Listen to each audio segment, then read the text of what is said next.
بسم اللہ الرحمن الرحیم۔ السلام علیکم۔ سو کر اٹھنے کے بعد کن حالات میں غسل فرض ہوتا ہے؟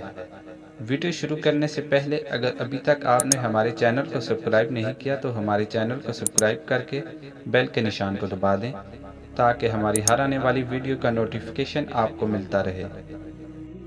سو کر اٹھنے کے بعد اگر کپڑے یا بدن پر تری معلوم ہو اور یقین یا گمان غالب ہو جائے کہ یہ منی ہے، مزی یا ودی کے بارے میں شک ہو لیکن احتلام یعنی کہ شہوانی خواب دیکھنا یاد ہو تو ایسی صورت میں غسل واجب ہو جاتا ہے۔ غسل فرض میں ناک کی نرم ہڈی تک پانی پہنچانا چاہیے، چاہے سانس کے ذریعہ پانی اندر تک کھینچ کر ہو یا ہاتھ سے پانی ڈال کر ہو۔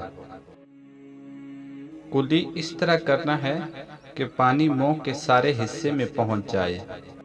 حلق میں پانی پہنچانا ضروری نہیں ہے، لیکن اگر روزہ نہیں ہے تو کلی میں مبالغہ کرنا مسنون ہے۔ مبالغہ یعنی غرغرہ کے ذریعے پانی پہنچانا بہتر ہے۔ اللہ تعالی ہمیں عمل کی توفیق عطا فرمائے، آمین۔